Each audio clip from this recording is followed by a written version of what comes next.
አሁን ወደ ሳርጀሪ ክፍል ሊገባ ነው። ደጉ የአገሬ ሕዝብ አሁንም በጸሎታችሁ አትርሱኝ። ማስተር አብነት የመጀመሪያውን ቀዶ ጥገና ለማድረግ ከሀገር እንደወጣ ይታወቃል። አሁን ምን ላይ ደረሰ? ጆን ዳንኤል ሰሞኑን ሶሻል ሚዲያ ላይ የጭንቅላት እጢ ወይም ደግሞ ብሬን ቲዩመር አለበት። በቅርቡ ከእስር የተፈታው ጆን ዳንኤልም ብሬን ቲዩመር ወይም የጭንቅላት እጢ ተከስቶበታል፣ ሊሞት ይችላል ተብሎ እየተነገረ ይገኛል። እውነት ነው ወይስ ውሸት ነው? ይሄ እዚህ ጋር የምታዩት ቁጥር ገንዘብ ነው። ነፃነት ወርቅነህ ህይወቱ በማለፉ ያንን ዜና ሰርቼ ያገኘሁት ገንዘብ ነው። ሰሞኑን ጥሩ በጣም ብዙ ህይወት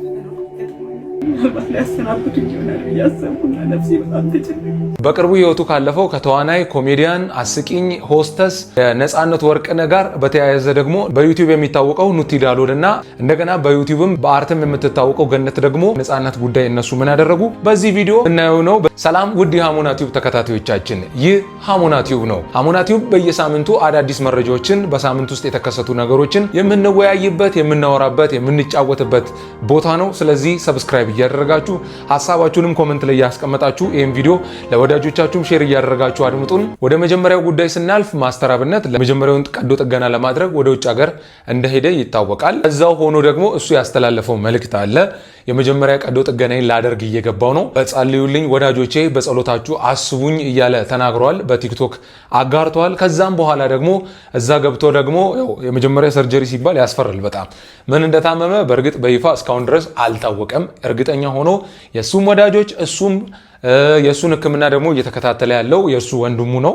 አብሮት የሄደውም ወደ ውጭ ሀገር ወንድሙ ነው። ከሱ ሕክምና ጋር በተያያዘ ምንም የሱ በሽታ ምን እንደሆነ እስካሁን ድረስ ለማንም የተነገረ ነገር የለም። ስለዚህ ውዥንብሮችን አትስሙ። እንዲህ ተከስቶበት ነው፣ እንዲህ ትልቅ ችግር ነው፣ እንዲህ አይነት በሽታ መጥቶበት ነው የሚሉ ሰዎችን በጭራሽ እንዳትሰሟቸው። ምክንያቱም አጉል አሉባልታን እየነዙ ለዩቲዩብ እና ለቲክቶክ ቪው ለማግኘት ሲሉ የሰውን ህመም እያጋለጡ እያወሩ እናንተን እያስደነገጡ ለነሱ ቪው የሚያገኙ ሰዎች የሚያወሩት ወሬ ነው እና እንዳትሰሙ። ትክክለኛ መረጃውን በጊዜው እነሱ ሲያጋልጡ ወይም ደግሞ ይፋ ለህዝብ ሲያደርጉ መስማቱ ይሻላል ብለን ስለምናምን ማለት ነው። ስለዚህ እንዳሰሟቸው እና የመጀመሪያውን ቀዶ ጥገና ለማድረግ ከሀገር ሲወጣ ትልልቅ ሰዎች፣ ኮንተንት ክሬተሮች፣ ታዋቂ ሰዎች ምና በተገኙበት ኤርፖርት ላይ በምትመለከቱት መልኩ ሽኝት ሲደረግለት ነበር። እነ ብሩክ ኒውስ ተገኝተዋል። እነ ዩቲናስ፣ የተለያዩ ሰዎች፣ የማስተር አብነት ሚስቱ፣ ዘመዶቹ፣ ብቻ የተለያዩ ሰዎች በተገኙበት ሽኝት እንደተደረገለት ይታወቃል ከሰሞኑ። አሁን ደግሞ እዛ በሄደበት ሀገር ሰርጀሪውን ሊያደርግ ሰርጀሪ ሩም ውስጥ እየገባ አይነት ጀስት ቪዲዮ ለቆ ነበረ። ቪዲዮን እስቲ አድምጡት አንዴ። አሁን ወደ ሳርጀሪ ክፍል ሊገባ ነው። በሁሉ መልካም ነገር ከጎኔ የቆማችሁ ኢትዮጵያውያንና ታላቅ የደግነት ልብ ባለቤቶች ሁሉ ምስጋናዬ ከልብ ነው። ደጉ የአገሬ ሕዝብ አሁንም በጸሎታችሁ አትርሱኝ። አመሰግናለሁ። እንደተከታተላችሁት ነው። በቃ ማስተር አብነት የሆነ ደግ ልብ ያለው ሰው እንደሆነ የምታውቁት። ጸልዩልኝ ነው በቃ። እኔ ትልቁ የሱ ተማጽኖና የሱ ጥያቄ ሁሌም ጸልዩልኝ ነው እና ጸሎት ኃይል አለው።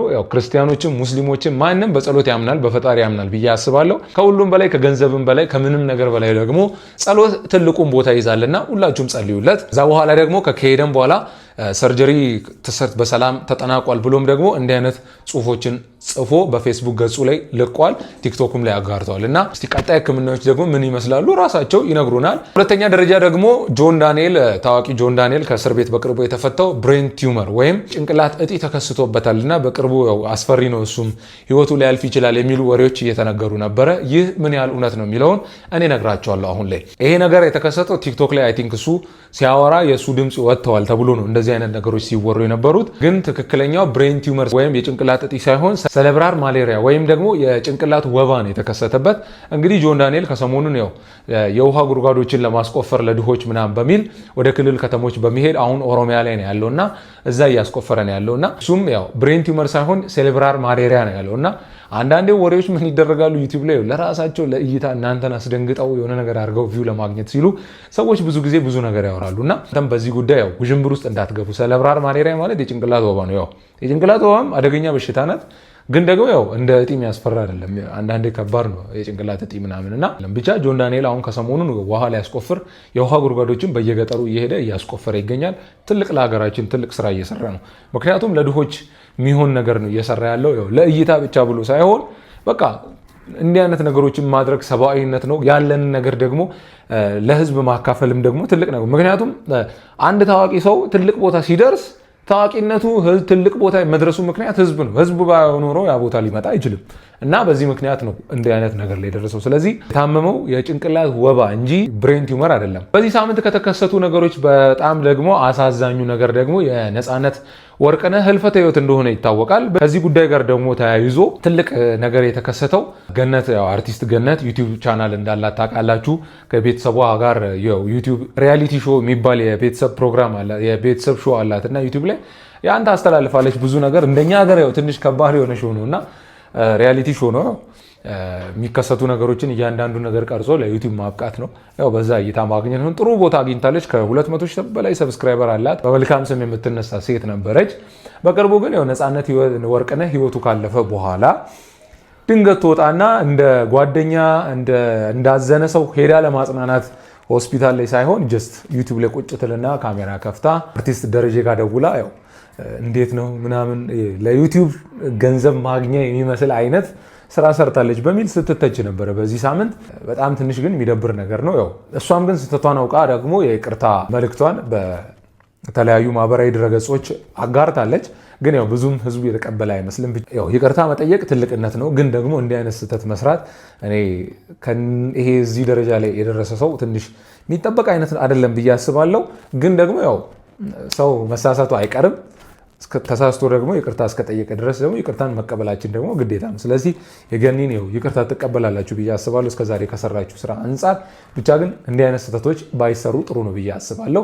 ከዚህ ጋር ደግሞ ተያይዞ ኑቲ ዳሎል ትልቅ ስራ ሰርቷል። በእውነት ሊመሰገን የሚገባ በጣም በጣም በቃ ፖዚቲቭ የሚባል ነገር ነው ያደረገው። ምንድን ነው ያደረገው ካላችሁ እንግዲህ ዜናዎች ሲሰሩ ዩቲዩብ ላይም ቲክቶክ ላይም ከነፂ ህልፈተ ህይወት ጋር ቀድሞ ነግሮ እንዲህ አይነት ነገሮች አስደንጋጭ ስለሆነ ሁሉም ሰው ገብቶ ያያል። በዛ አማካኝነት ዩቲዩብ ላይ ገንዘብ ይሰራል።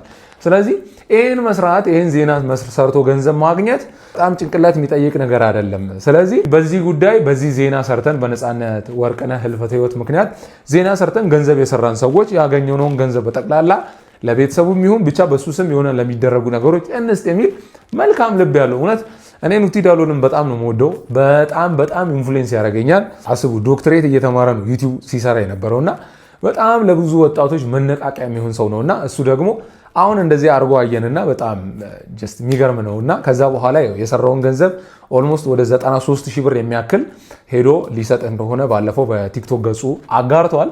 በጣም ኑቲ በጣም እውነት እኔ በግሌ በጣም ወድህነ ኢንፍሉዌንስ ሁሌም ታደርገኛለህ። አሁን ራሱ ወደ ዩቲዩብ ስመጣ አንተን ኮንተንቶች በጣም አያቸዋለሁ። ኢንፍሉዌንስ ታደርገኛለህ። በጣም ነው የምወድህ የምር። ቲክቶክ ላይም እንደምትመቸኝ የአንተን ስቶሪ ሰርቼ የለው ታውቃለህ። መልካም የሚባል ነገር አድርጓል። አንዳንዴ እንደዚህም አይነት መልካምነት ሰው ገንዘብ የሆነ ነገር ተጠቅሞ ገንዘብ አግኝቶ ለራሱ ለመውሰድ ሲቸኩል፣ አንዳንድ ሰው ደግሞ ያገኘውን ነገር ደግሞ መልሶ ለዛ ነገር እንስጥ ይላል እና ኑቲ መልካም ልብ ያለው ሰው ነው እና እንዲህ አይነት ነገር ተከስቶም ደግሞ ኑቲ እንዲያርጓል። ኑቲን የምትወዱ ሰዎች እስቲ ኮመንት ላይ የገባችሁ ያላችሁን ፍቅር ሜንሽን እያደረጋችሁ ግለጹት። የሱን ቻናል በጣም ነው የምትመቹኝ የሀገሬ ልጆች። በዚህ ሳምንት የተከሰቱ አበይት ጉዳዮች እነዚህ ነበሩ።